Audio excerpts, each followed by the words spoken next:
All right, so the first letters that we received from Zodiac is on August 1st of 1969. And they kind of just come out of nowhere. So I briefly kind of talked about this when I talked about the first, in between the first few sets of murders. But so this letter goes to the Vallejo Times-Herald, the San Francisco Examiner, and the San Francisco Chronicle. So these letters are all very similar, very nearly identical. And a psychiatrist would describe that it has been written by somebody who you would expect to be brooding and is isolated. Yeah. And in these letters, he takes credit for, or they take credit for, the Lake Herman Road murders and the Blue Rock Springs murders or attack. So each of these letters, like I mentioned, has a third of a 408 symbol cryptogram.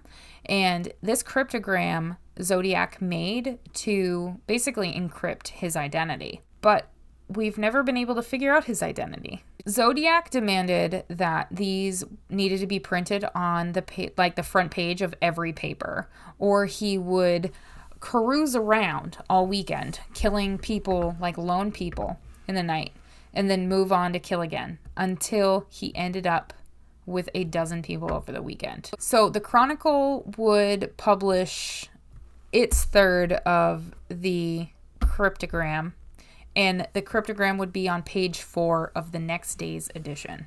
So not really what he wanted, not really as satisfied as he wanted to be necessarily, but the police chief for Vallejo wasn't satisfied with the letter, or wasn't satisfied with the way it was written, or that any of it was published because it was written by the murderer, and that he requested to be on the front page of the paper. But the police chief also requested that whoever sent the letter in to write another letter with more facts about who he was, what he did, and how he could prove that he actually did all of this. Basically all three parts of the cryptogram was eventually published. So the next one we would get would be on August 7th. So just 6 days later, another letter would come in, and this one would start, "Dear editor, this is the Zodiac speaking," which is kind of egocentric. It kind of reminds me of Ted Bundy a little bit because of the way he would talk about his monster and all of the crimes he did, because he was talking about it in third person. In this way, he is naming himself. He's basically giving himself this pronoun of, it's Zodiac speaking. This letter, it's the first time Zodiac is being used for his identification. It's something mind-blowing, something we haven't experienced yet as a society, as the media, as the police. We haven't experienced him calling himself Zodiac. So this letter was in response to the police chief, which his name is Jack E. Stilts. Yeah, that's his name. His initial request for more information off of the first letter. In this letter, Zodiac goes into more detail, proving that he killed David Faraday and Betty Lou Jensen and Darlene Ferrin. And in this as well, he then includes details that hadn't been made public yet, different details of the murders that the police wanted to keep in. They didn't want to release it to the public yet. He also said that when the code would be cracked, but that's not necessarily the case. Oh no. This cryptogram would be cracked by a couple. So just one day after this letter comes in, Donald and Betty Hardin of Salinas, California, they ended up cracking this cryptogram. So they would unveil that there is a misspelled message in which there's a reference to the most dangerous game, which, if you don't know what the most dangerous game is, basically it's hunting people. It reminds me a lot of Robert Hansen, who, if you haven't watched that video, it's the Butcher Baker. I do need to do a whole podcast episode on him. I previously covered that in my 25 Days of True Crime, my first Christmas of doing my YouTube channel. So that's back in 2021. So I'll have that as a future video, but it really reminds me of Robert Hansen because Robert Hansen hunted people, as did the Zodiac. and the way that he, crept up on them and took them by surprise and just took them out.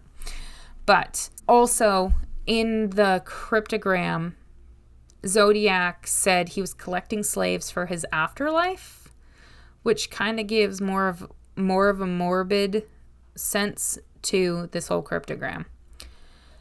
But there's no name that shows up in this decoded text whatsoever.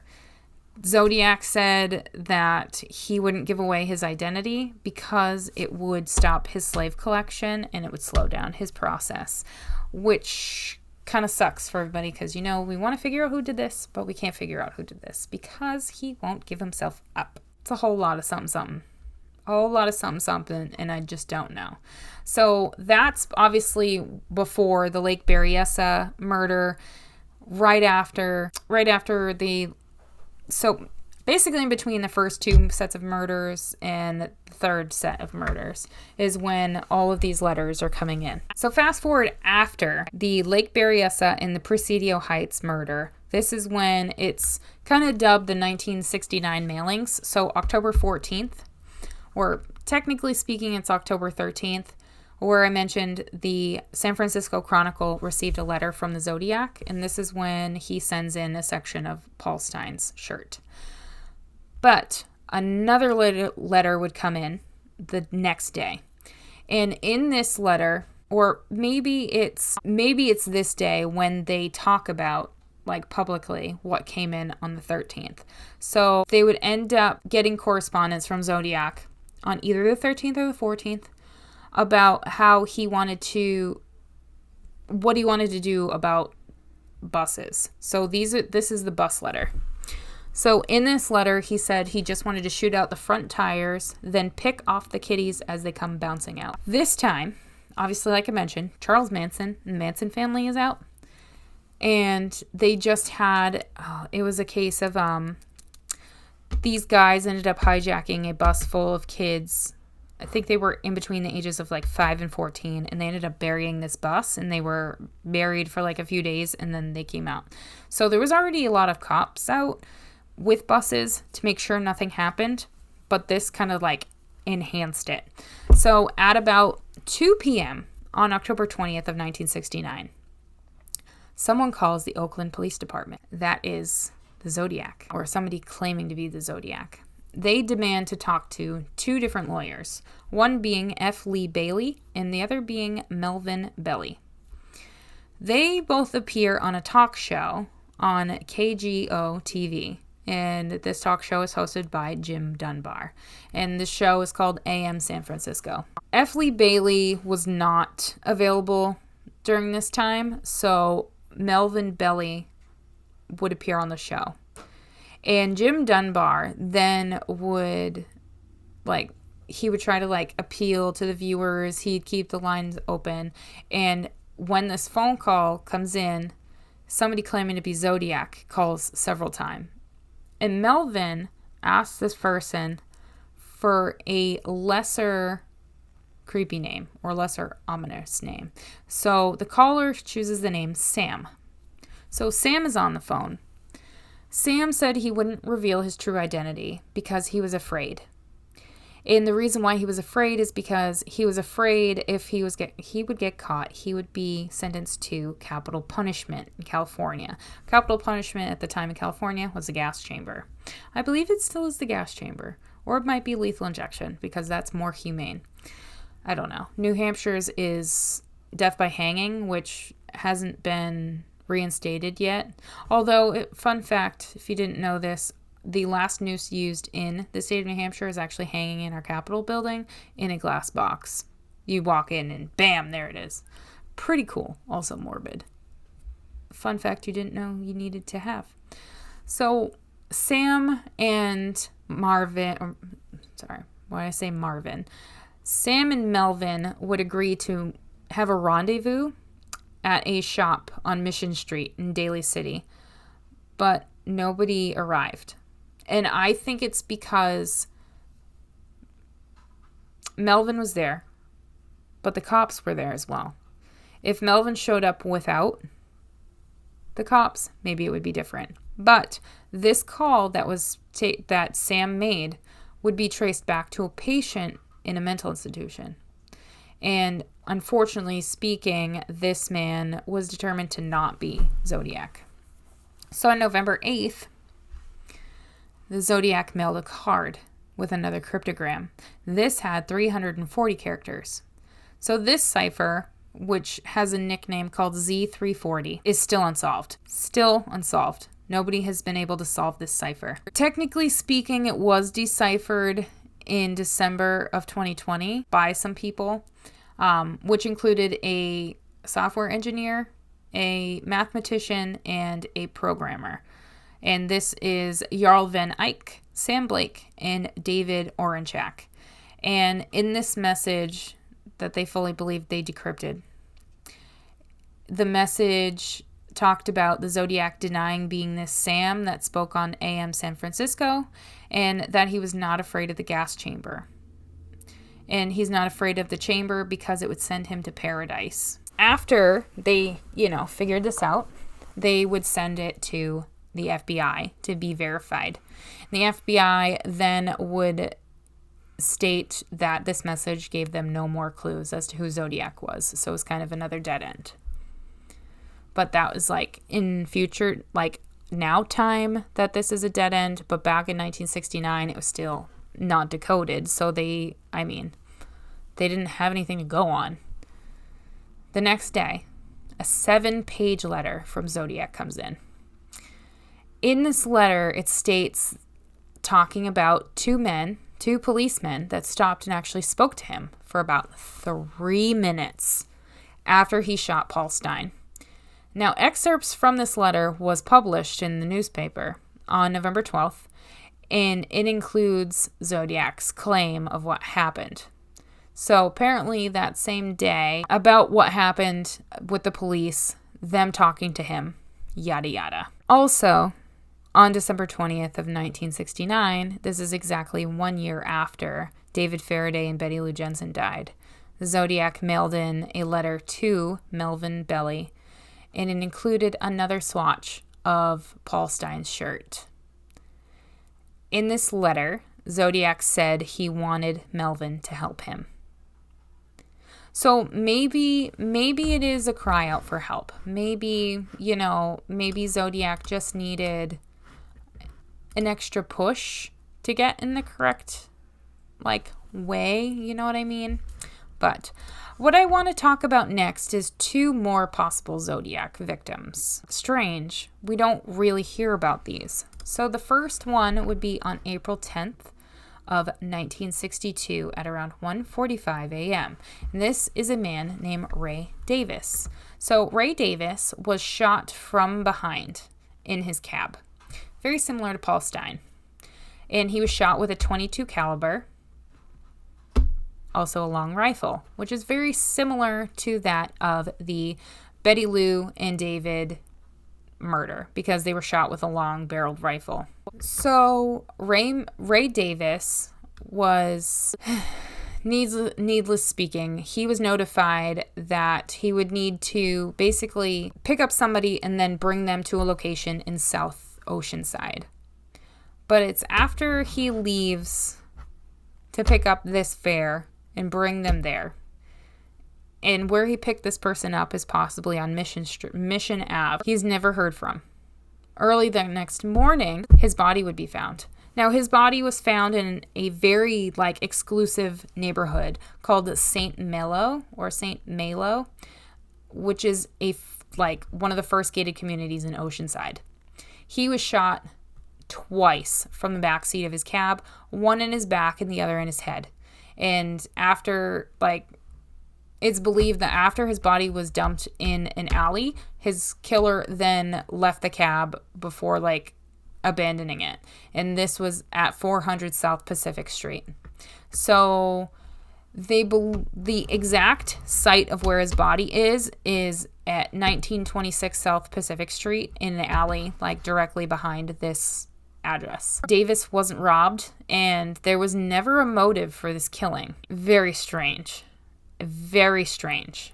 But what's more strange is that In a future letter from Zodiac in 1971, Zodiac claimed that he had many undiscovered victims in Southern California, and it's believed that Davis is one of them. Although there is a possibility that they could maybe run ballistics that are similar to that of Davis to the other victims, not denying that there isn't a similarity with a long rifle used and 22 used. Like, there's no denying there's similarities, but it's never been anything conclusive to put two and two together that they all are related.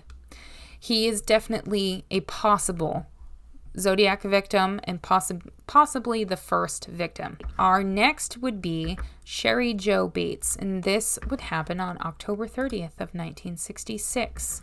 So, the timeline of this basically is between 9:23 p.m. and 12:23 a.m.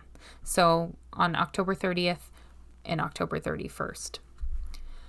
So, Sherry Jo was at her college library, and it's believed that she was at her Volkswagen Beetle when she would be disarmed by her killer. Her car, and the killer took her and car. Her car would be found about 100 yards from an alley of where she was killed.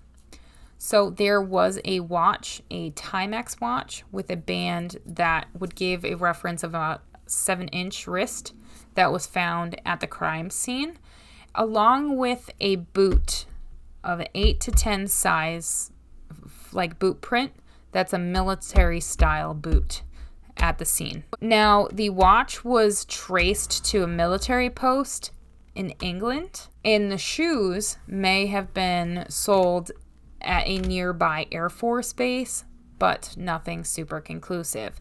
They believe that Sherry Jo ripped the watch from her attacker during a struggle, and the watch actually stopped at 12:24.